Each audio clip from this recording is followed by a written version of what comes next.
Bom dia, boa tarde, boa noite, pessoal, boa madrugada. Sejam bem-vindos ao Clube Criminal, o único podcast gravado ao vivo e sem cortes sobre direito penal, sobre advocacia criminal. Se você não conhece, o Clube Criminal é um dos diversos produtos do movimento criminal na prática, formado por Rodrigo Alvarez, defensor público há mais de 10 mil anos, por João Ricardo Batista, o rei dos plenários, já fez júri do Oiapoque a Chuí e até na Lua. E por mim, um mero mortal, Thiago Buni. Quem não me acompanha nas redes sociais, acompanhe lá. Eu tento atualizar vocês quanto a teses defensivas na advocacia criminal, quanto à jurisprudência.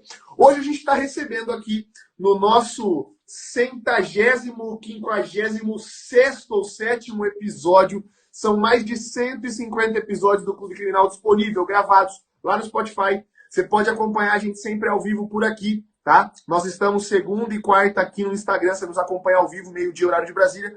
E hoje nós estamos recebendo Eldi Lobo para tratar de um tema muito interessante, mas antes de passar a palavra para ele dizer qual é esse tema, eu vou deixar para ele contar esse tema para vocês. Eu vou deixar para ele que segunda participou mais ou menos aqui do nosso Clube Criminal, porque estava com um probleminha de saúde, mas hoje ele está aqui recuperado 100%. Seja bem-vindo de volta, meu amigo, meu irmão. João Ricardo Batista, está com você a palavra, meu irmão.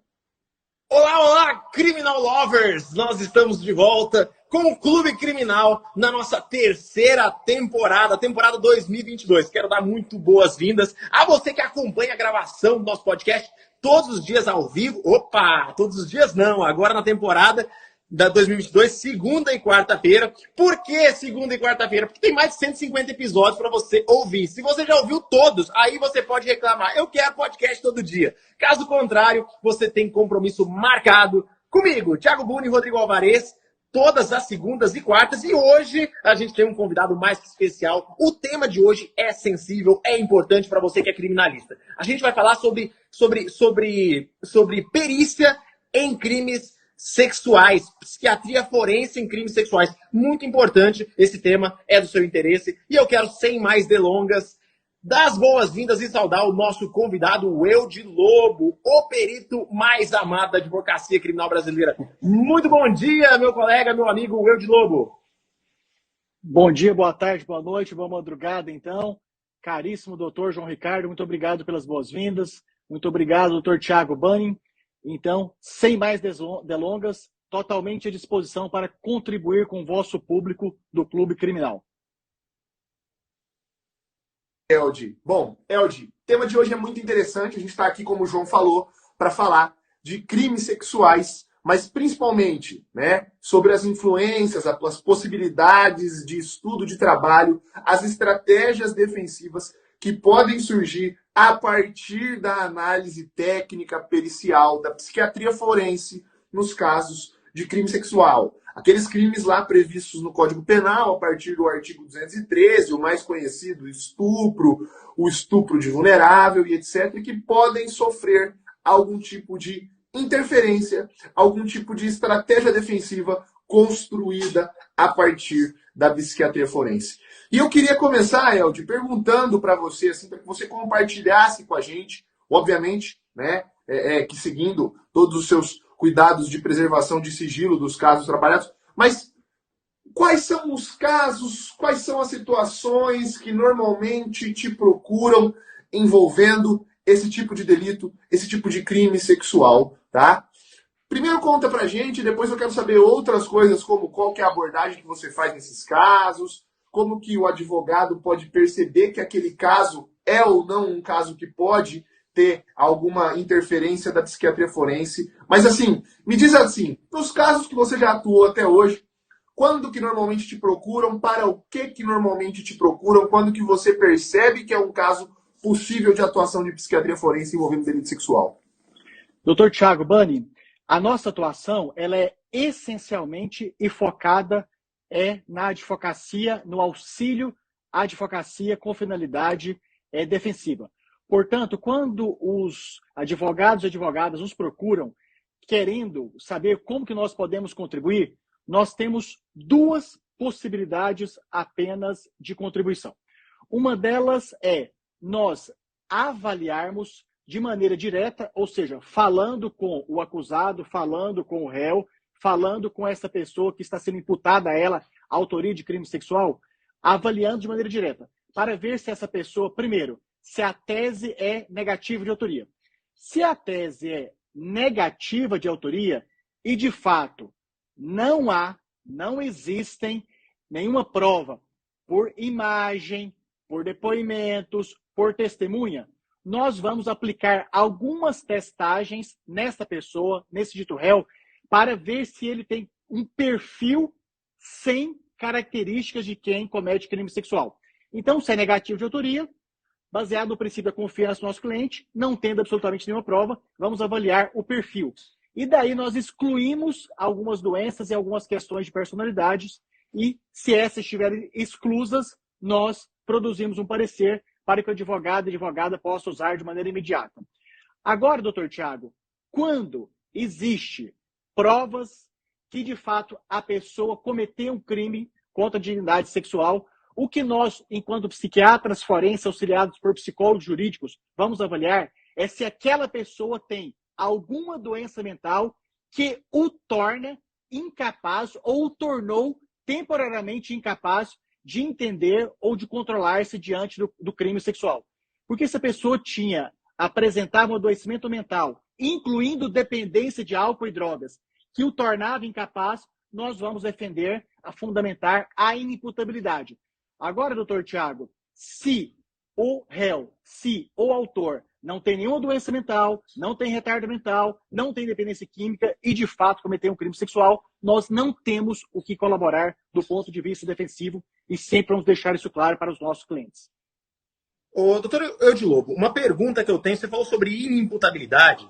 A gente bem sabe, como criminalista, que a inimputabilidade ela é uma modalidade de absoluta incapacidade.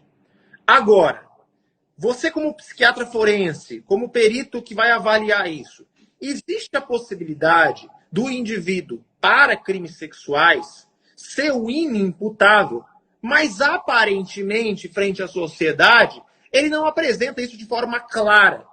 Digamos de forma leiga, que a gente olha para o indivíduo, ele aparentemente ele não é um louco, desvairado, mas quanto a crimes sexuais, ele é totalmente incapaz, ou seja, ele é inimputável. Existe essa possibilidade? Existe, doutor. Doutor João Ricardo, e existe isso, eu vou dar algumas situações práticas. A maior parte desses casos acontecem por dependência química, especialmente as dependências químicas de substâncias de característica estimulante, como, por exemplo, cocaína e crack. Então, a dependência química e em momentos de intoxicação mais severa por cocaína e crack e álcool em menor quantidade, o indivíduo pode cometer um crime sexual com características de inimputabilidade por incapacidade de entendimento e ou de determinação. Esses indivíduos, doutor João Ricardo, o senhor chamou que às vezes parecem aparentemente bem saudáveis e que aí aparece um psiquiatra, um psicólogo forense falando em inimputabilidade. Acontece nestas pessoas aparentemente saudáveis com retardo mental leve. As pessoas com retardo mental leve muitas vezes não expressam essa característica e no retardo mental leve, um dos comportamentos doentios é a falta de freio de controle diante dos desejos sexuais. Então, retardo mental leve e dependência química ilustram bem inimputabilidades, doutor João Ricardo. Perfeito. Aí eu quero agora puxar um gancho para o Tiago, para a gente discutir um pouquinho juridicamente quais as consequências práticas do reconhecimento da inimputabilidade. A gente bem sabe que o doente mental retardado que tenha a incapacidade completa, ele não vai cumprir pena igual um apenado comum.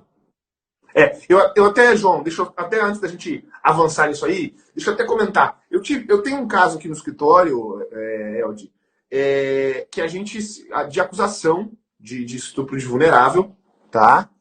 Uma acusação dentro da família, e é uma característica também que acontece muito nos crimes de estupro de vulnerável, e que eu solicitei ao magistrado a avaliação forense, a avaliação pericial, uma perícia judicial, uma perícia determinada pelo juízo, não feita a princípio por assistente técnico, mas determinada pelo juízo, com um perito indicado por ele, ainda que eu indicasse o meu assistente técnico, tá? Com um perito indicado por ele.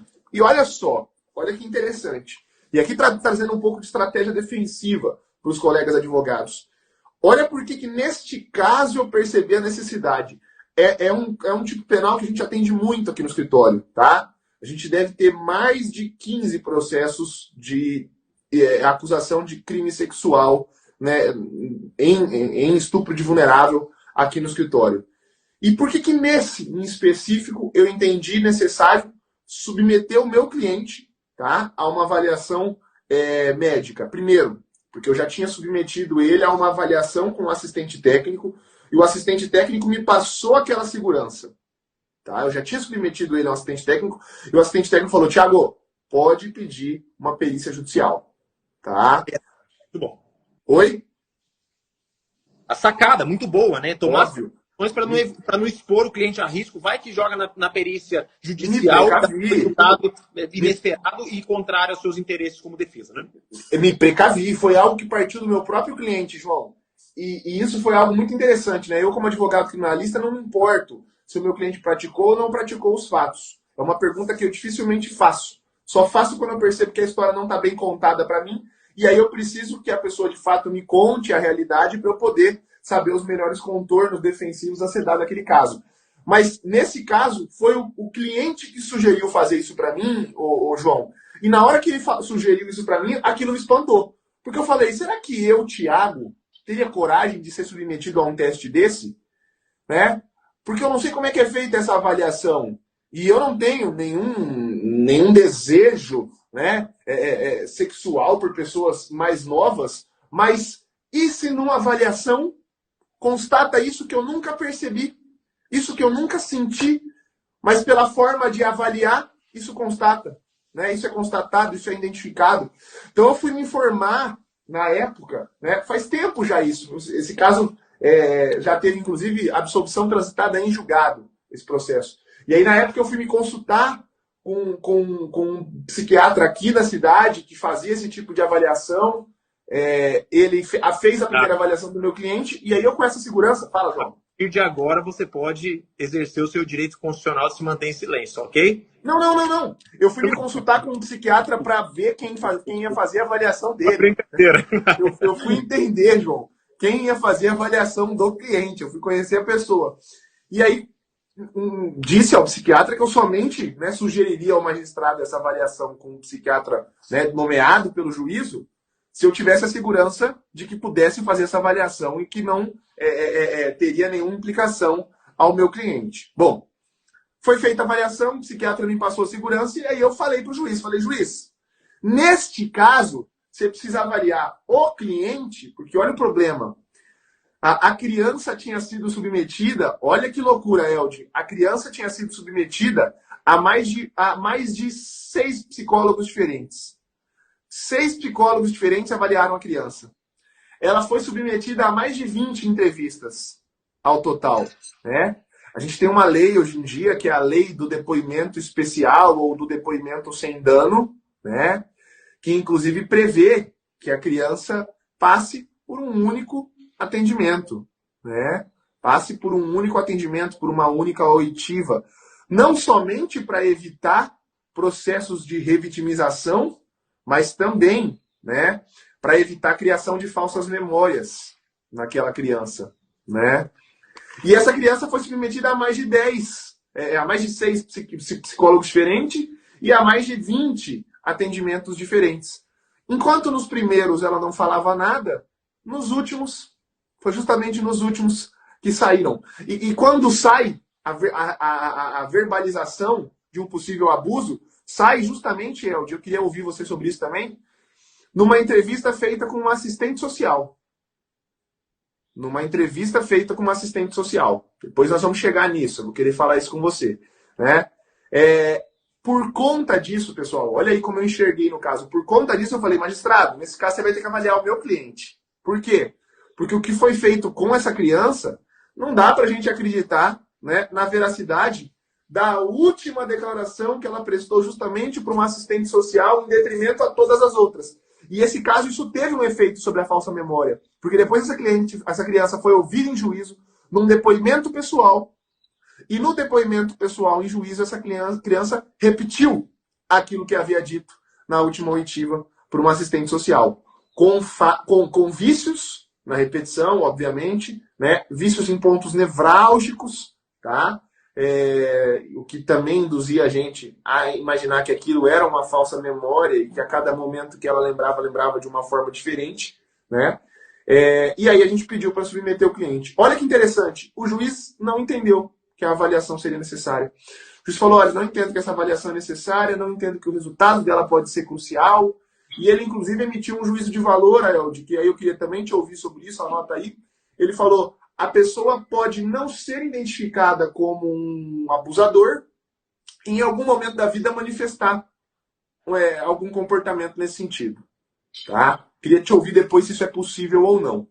Mas fato é, o juiz não quis fazer o exame, tá? No meu cliente. E aí, como eu já tinha feito uma entrevista prévia com um assistente técnico, eu juntei aquele laudo pericial particular de um assistente técnico e o juiz acabou na sentença valorando. Não digo que essa foi a prova principal daquele processo, mas ela se somou, né, na balança das provas, as provas da acusação e as provas da defesa.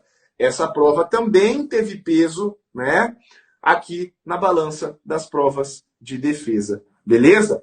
Bom, queria te ouvir sobre um monte de coisa que eu contei aqui nesse caso, Elde, mas acho que a primeira e a mais interessante é essa.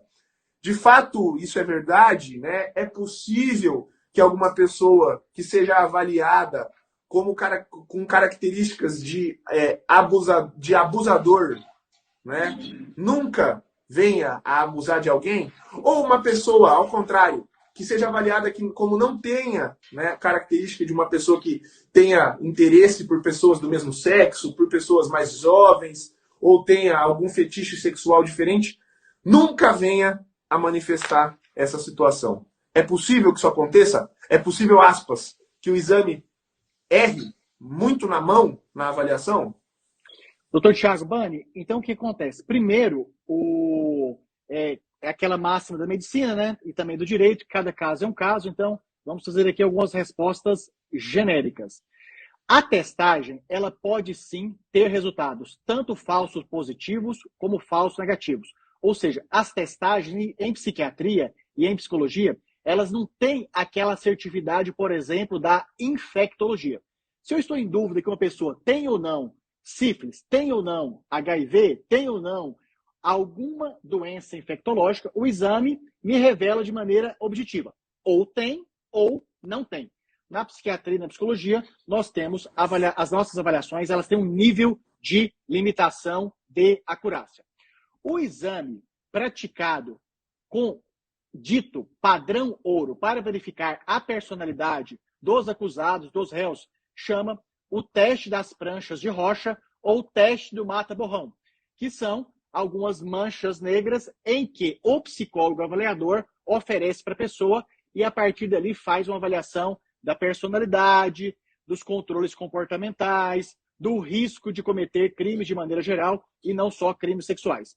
Então, a primeira resposta é, doutor Thiago Bani, os nossos exames têm um risco, sim, de falsos positivos, falsos negativos, e o padrão ouro para os acusados, réus, verificação desse risco de crime sexual é o teste de Rocha. Existem outros, mas esse é o mais celebrado, recomendado e usado. Em relação ao juiz... Elde, só uma pequena interrupção. Esse teste que você falou, desculpa, você pode repetir o nome dele? Teste de... Das pranchas de Rocha. De Rocha. É também conhecido como teste de Rorschach? Seria esse aqui, ó. Deixa eu só... Isso, esse dos borrões. Exatamente, doutor Thiago. Estou vendo que o senhor está estudando bastante a nossa área. O senhor sempre gostou muito. Exatamente essa testagem. Legal. Borrões. Legal. E aí, bom, doutor? Porque daí, Elde, até seguindo já nesse teste, tem uma pergunta aqui, ó. E acho que essa pergunta seria mais ou para mim ou para o João, uma pergunta mais da parte, né, de defesa. E aí eu já volto a palavra para você, mas só para aproveitar, já que a gente falou exatamente do teste que o Danilo perguntou aqui, ó. O Ministério Público pediu o teste e depois denunciou faltando o exame, né? O que vocês fariam? Eu acho que já na resposta à acusação você pode alegar uma falta de justa causa, né? Uma falta de elementos mínimos, porque se o Ministério Público entendeu no momento da investigação, ao receber o inquérito policial para conceder uma dilação de prazo, e inclusive indicando ao delegado quais seriam as diligências necessárias e indicou esse teste, tá? Eu acho que você poderia pedir para o magistrado uma rejeição por falta de justa causa para aguardar que esse teste fosse realizado, tá? Ou na resposta à acusação você pode abrir um tópico pedindo produção de provas e dentre as produções de provas pode pedir esse teste. Só que aí eu vou te dar um conselho. Tenha o mesmo cuidado que eu tive naquele meu caso. Se não foi feito o teste, às vezes isso pode ser um benefício para o teu cliente, tá? Então procure antes um psiquiatra particular e peça para esse psiquiatra fazer esse teste, essa avaliação com o teu cliente. Se o teste for positivo, aí sim é o caso de você pedir para o magistrado. Então, você pode aqui duas estratégias defensivas. Na resposta à acusação, pedir a rejeição por justa causa, tá? E pedir num tópico de produção de provas, desde que você tenha a certeza que esse teste vai ser favorável ao teu cliente, para que o magistrado, antes da audiência de instrução, antes do início da instrução, para que o magistrado submeta seu cliente a esse teste, já que foi um pedido do próprio Ministério Público na fase de investigação. Beleza? Bom, Elton, já que a gente está falando pode falar, João. Só dar um pequeno pitaco aqui, uma dica estratégica para o pessoal. Até antes da Lei 13.964, a gente não tinha a previsão legal de assistente técnico na fase investigativa. A partir do advento da lei, do pacote anticrime, da lei anticrime, a gente teve, salvo o melhor juízo, estou aqui buscando de cabeça, 3B16, tá? Dá uma conferida aí, por favor, Thiago. Se tiver aí, artigo 3B16, são as competências do juiz de garantia. Isso aqui ainda está temporariamente suspenso, mas vai entrar em vigor, tá certo? Esse dispositivo, 3B16, isso mesmo. Esse dispositivo, ele admite, agora na fase investigativa, o auxiliar técnico. Então você vai poder colocar pessoas como eu de Lobo ou o seu médico da sua preferência para atuar diretamente na investigação, o que antes não se admitia, antes do advento da Lei 3.964, e agora se admite. Então, quando você estiver na investigação e entender que é preciso assistente técnico para acompanhar, inclusive a perícia, você vai invocar esse dispositivo normativo. Perfeito. Beleza. Eldia, eu quero devolver a palavra para você, porque você estava mencionando do teste, né? E das possibilidades, eventualmente, óbvio, né? A medicina, ela não neste ramo da medicina, a psiquiatria, ela não é uma ciência exata, né? Ela não é uma matemática, podemos dizer assim, né? Nesse sentido?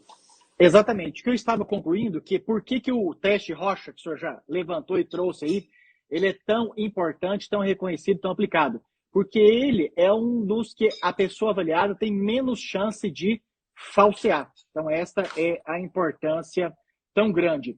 E em relação à pergunta anterior, doutor João Ricardo, existe, doutor João Ricardo, algumas doenças mentais que são essencialmente de característica e alterações essencialmente do comportamento sexual efetivamente descontrolado no correspondente à incapacidade de determinação.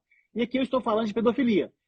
Normalmente, doutor João Ricardo, a palavra pedofilia, o termo médico pedofilia, ele é muito mal usado, especialmente pelas pessoas que associam qualquer comportamento sexual impróprio, criminoso, contra menores, a desfavor de menores, como sendo automaticamente pedofilia. E não é.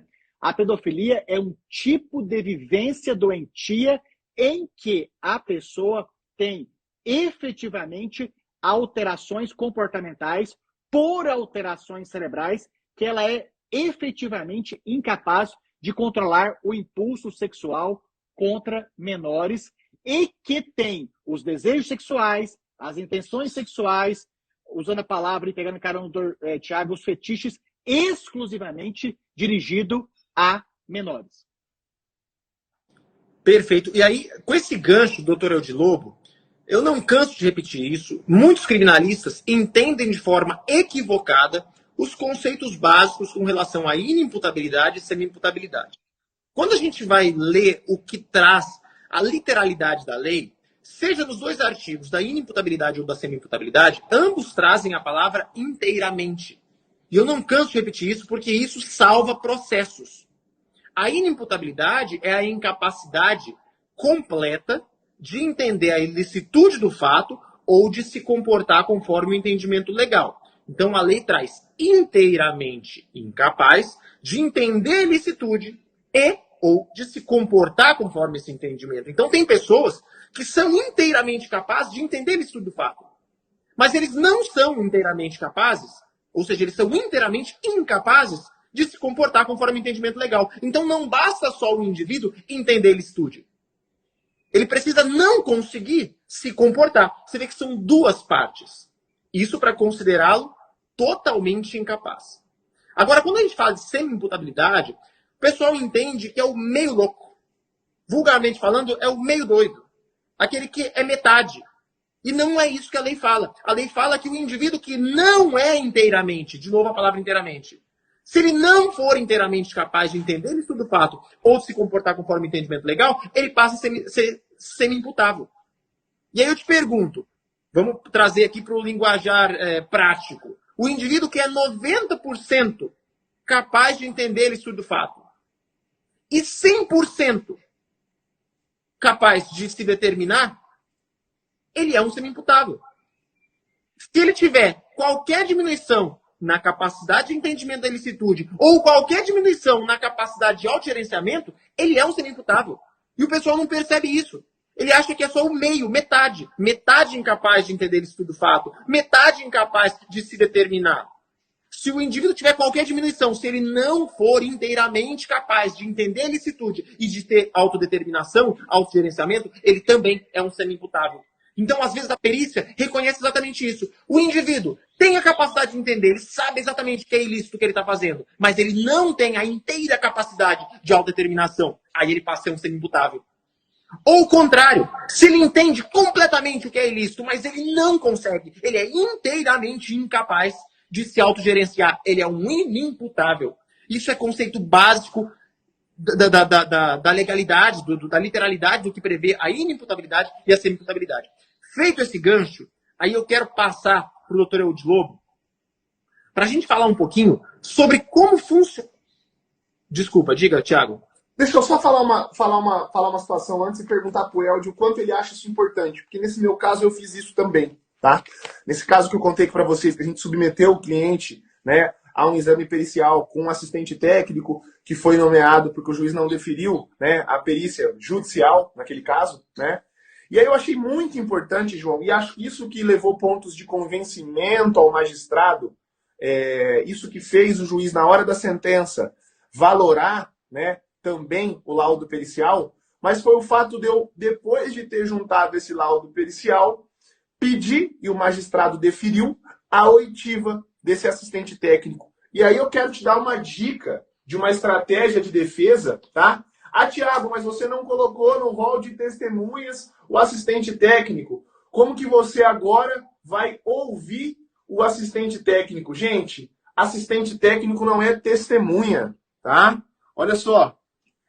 O artigo 159, parágrafo 5º do CPP, fala lá no inciso 1, que durante o curso do processo judicial, então olha só, não é na resposta à acusação, é durante o curso do processo, é exatamente durante o processo que você pode requerer a oitiva de peritos para esclarecerem a prova, tá?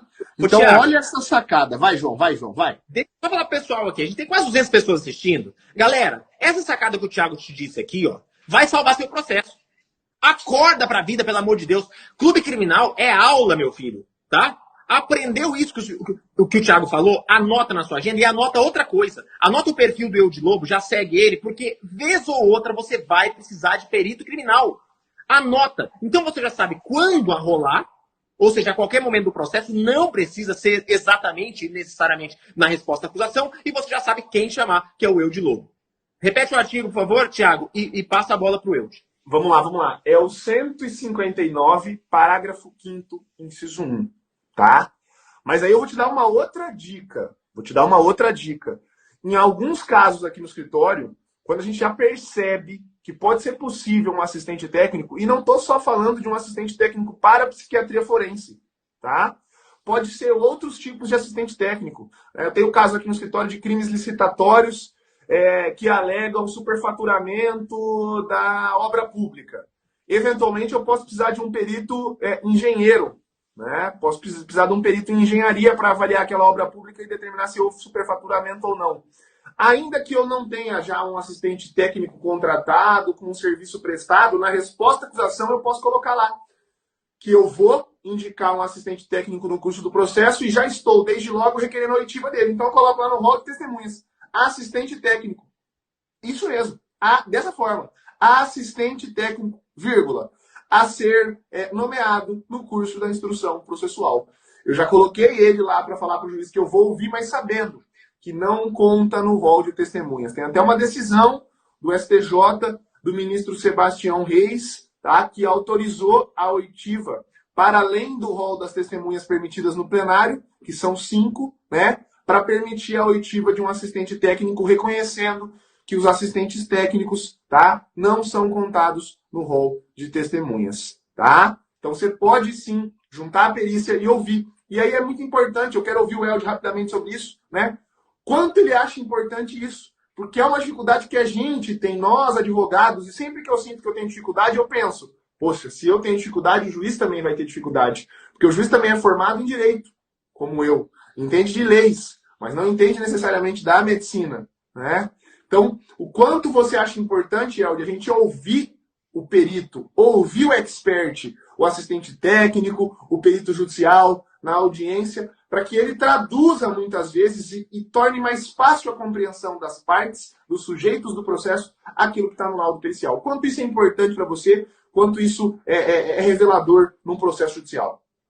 Doutor Thiago Bani, isso é muito importante desde que tenha sido realizado um estudo preliminar exaustivo para saber se a tese defensiva na qual possa ter a contribuição técnica atende ao interesse do cliente de maneira sustentável. De modo que, se for confrontado numa perícia oficial, se for confrontado com um assistente ou uma assistente técnica do Ministério Público, vão ter recursos de defensibilidade que se sustentem ao longo do tempo. Então, doutor Thiago, é a mais absoluta concordância se é viável, sustentável e especialmente fazer com o assistente técnico, com o assistente ou a assistente técnica, é um exercício daquela brincadeira de advogado diabo, ou seja, e se o Ministério Público e se o juiz perguntar essas questões aqui que possam ser pontos de fragilidade. Então, é importantíssimo, desde que as fragilidades sejam muito melhores do que os fatores favoráveis à defesa. Com certeza. Né? Tiago, um ponto aqui que, pelo menos, eu tenho achado muito importante nos meus processos, que é a manifestação do advogado em perícia, tá? Geralmente, abre-se quesitação para advogado. E quando não abre, o advogado tem que requerer. E quantas vezes eu vejo advogado, por si só, descobrindo da sua própria cabeça, no Google, quais seriam os pontos a se quesitar. O que a defesa vai apresentar de quesitos para a perícia? E eu quero te dizer, advogado, que você pode muito bem estar assessorado por um perito sem ter o perito habilitado no processo. Doutor Eudes Lobo, fala isso para mim. Qual a importância, como fazer, como você indica para crimes sexuais e também para crimes em geral, quando da perícia oficial, a contratação de um perito particular para te ajudar na quesitação, na apresentação de quesitos da perícia oficial? Doutor João Ricardo, eu vou fazer uma revelação. A maior parte dos nossos trabalhos são de quesitação apenas baseado nos objetivos advocatícios e mais no conteúdo do processo. Então, a principal atividade que realizamos é de quesitação, que, inclusive, algumas vezes o advogado diz o seguinte: Elde, equipe, nós queremos os quesitos, mas não queremos em nenhum momento que apareçam os seus nomes. Nós só queremos a contratação dos quesitos e, a partir das respostas aos quesitos, nós vamos convidar novamente, se for pertinente ou não, para fazer contra as respostas também sem aparecer os seus nomes. E existem algumas situações que se contrata a aquisitação e que o advogado, a advogada entende que tem que ter lá a nossa assinatura, o nosso CRM, no caso médico, o CRP, no caso psicológico. Então, doutor, essa aí é uma atividade que é das nossas principais. Porque, primeiro, não temos que estar fisicamente no local. Segundo, que realizamos para o Brasil inteiro. E terceiro, que refina-se. Porque quando o advogado, advogada, vai por si só aquisitar uma questão tão específica, e não é só da psiquiatria forense, da psicologia jurídica, como o doutor Tiago falou de contabilidade, de engenharia, de custos, ele corre o risco, inclusive, das respostas aos quesitos funcionarem contra o interesse defensivo. Doutor, então já que a gente está falando sobre quesitação e a importância da assessoria de um médico, de um perito, de um psicólogo nos bastidores, eu quero te fazer um desafio público aqui, a gente não combinou isso antes. Se não for conveniente, você pode negar, mas eu acho que a galera tá aqui, eles querem aprender, eles querem ter sacadas, e nem sempre o advogado iniciante ele não tem condição de contratar um perito. Então a gente está falando sobre crimes sexuais, e a gente sabe que a perícia sexual ela descobre muita coisa.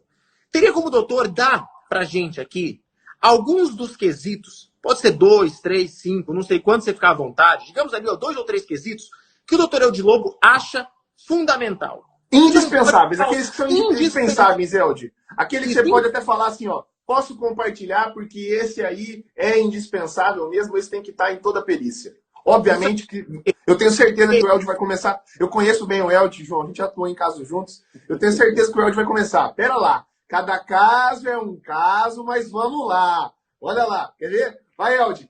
3 quesitos indispensáveis. Quero ver se ele vai começar com essa frase. Só pra galera do Clube Criminal, vamos ver. Como o meu parceiro, irmão, já antecipou a primeira frase, já vamos partir para a segunda. Então, um quesito é... que eu vou me referir primeiramente à quesitagem em relação ao acusado e em relação ao réu. Então, existe a presença de adoecimento mental.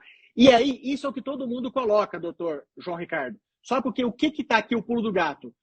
Existe a presença de doença mental e abuso e dependência de substâncias psicoativas.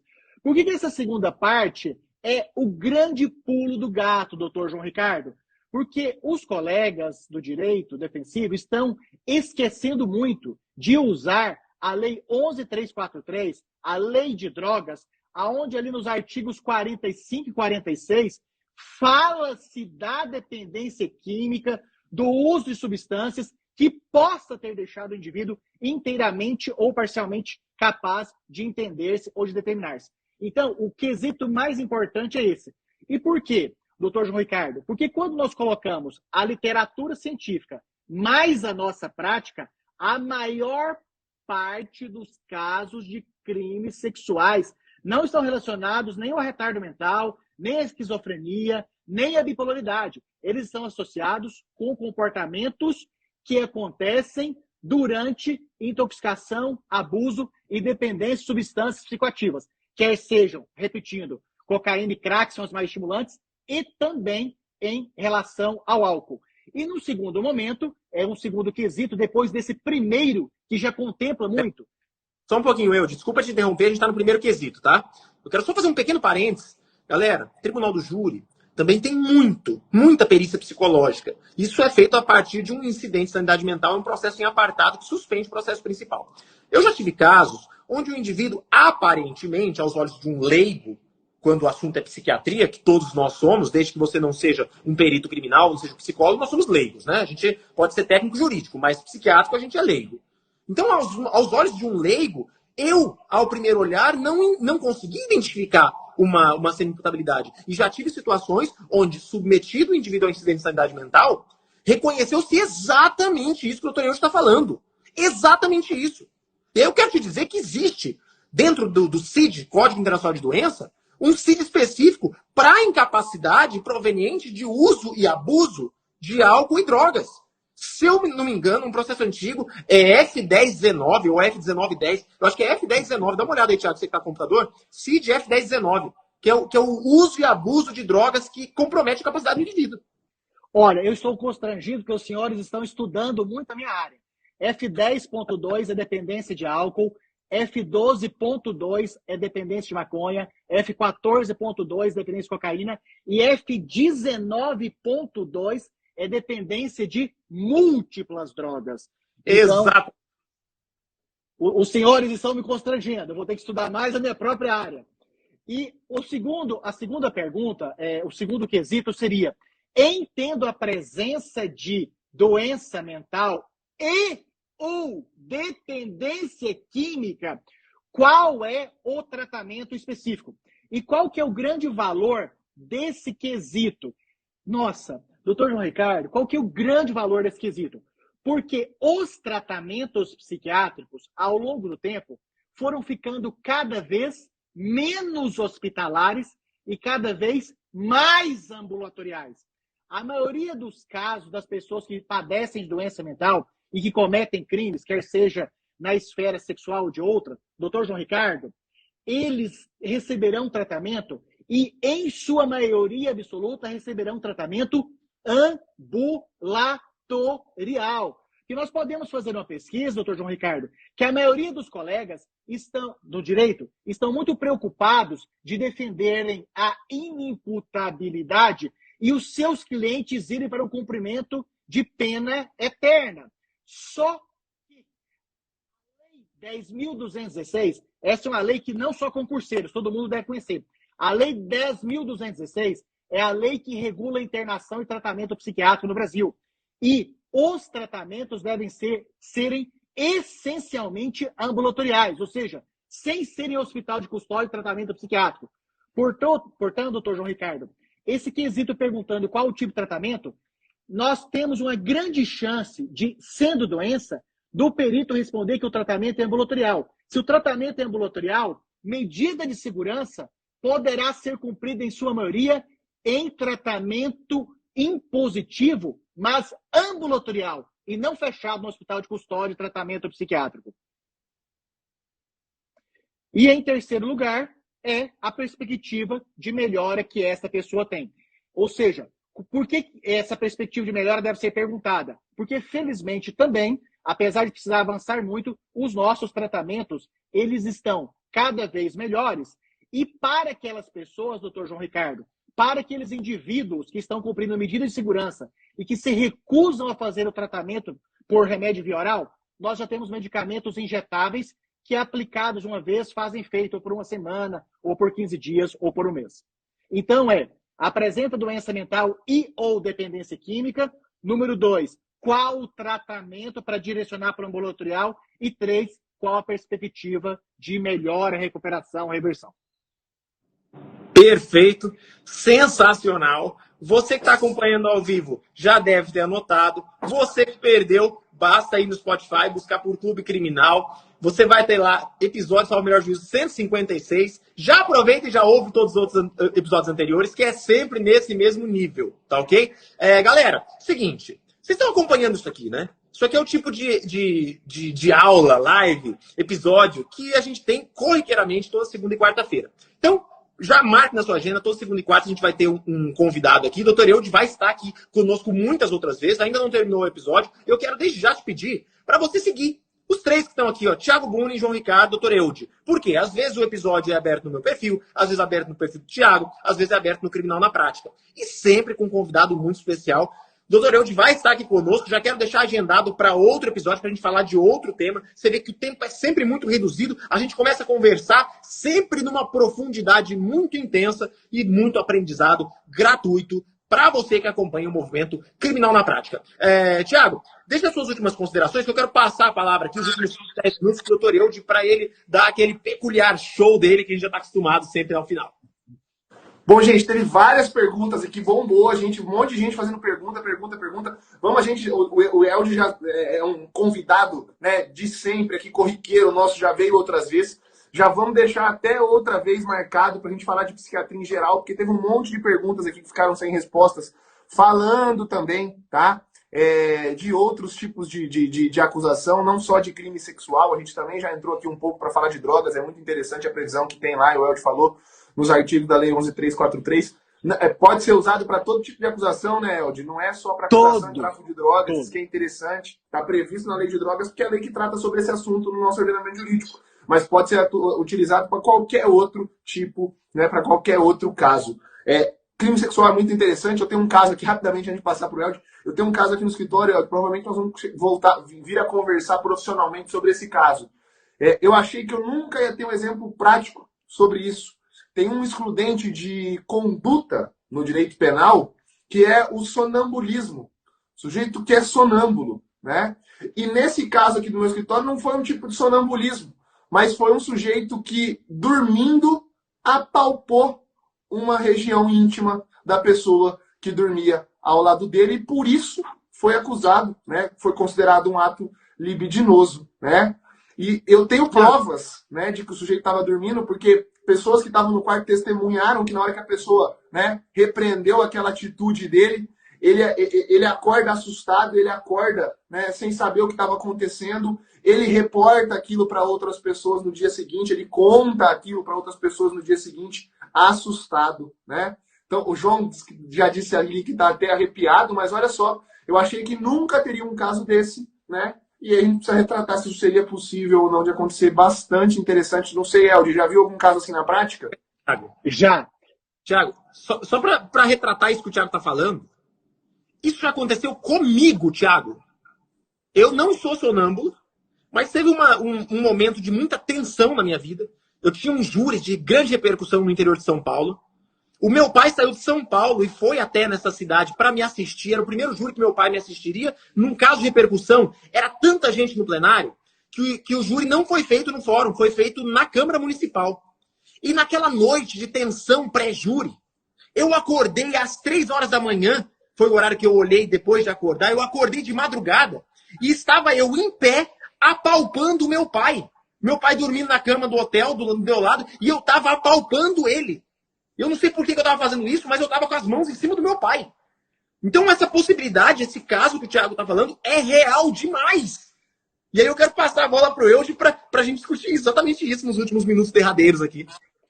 Doutores, a resposta é sim. Já participei mais de uma vez desse caso. E especialmente, doutor Tiago, uma porcentagem de pessoas que usam um medicamento indutor do sono chamado Zolpidem.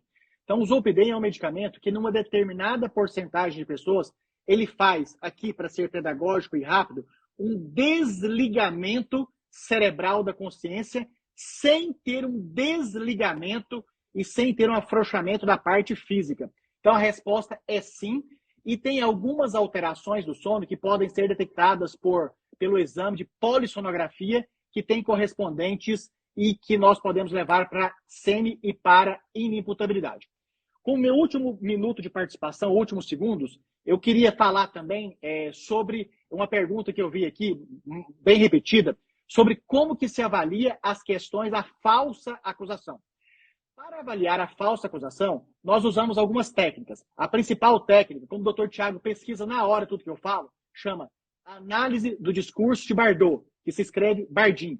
A técnica da análise do discurso de Bardot, juntamente com a técnica da psicologia do testemunho, nós conseguimos analisar os aspectos inconsistentes, controversos, falsos, mentirosos e distorcidos da dita vítima ou da pessoa identificada como vítima dos seus depoimentos, nas suas declarações, nas suas escritas. Então, fazemos esta avaliação do quanto é verdadeiro ou não pela análise do discurso de Bardot, escreve Bardin, e psicologia do testemunho. Muito obrigado. Está devolvida a palavra com toda a minha gratidão. Bom, eu só tenho a agradecer, Elde, por mais uma presença sua aqui. Foi fantástico, sempre enriquecedora, né? A gente chegou aqui a praticamente 200 pessoas online acompanhando a gente. Várias passaram por aqui. Muito tema interessante. E lembrando a vocês, né, o Clube Criminal estará presente aí na sua vida durante o ano de 2022.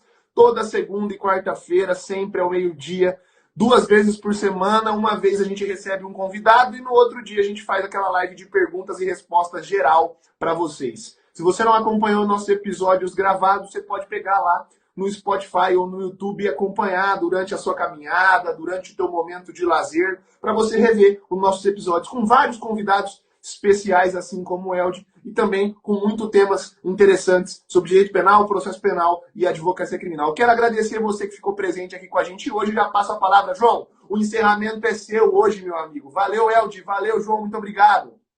Como vocês muito bem sabem, Eldi Lobo, na nossa live, no nosso podcast, é sempre sinal de show quando o assunto é perícia criminal. Quero agradecer a esse gigante que vem sempre aqui e encanta a todos. Convocar, isso aqui não é um pedido, tá? Uma convocação para que você siga o Dr. Eldi Lobo, já segue o Thiago, já me segue se você não me acompanha, e você tem encontro marcado todas as segundas, todas as quartas-feiras, no podcast mais amado da advocacia criminal brasileira. Muito obrigado pela sua presença. Você que acompanhar os outros mais de 150 episódios, só ir no Spotify e buscar por Clube Criminal. Forte abraço a todos, muito obrigado e até a próxima segunda-feira. Obrigado, Dr. Eldi Lobo. Gratidão, gratidão.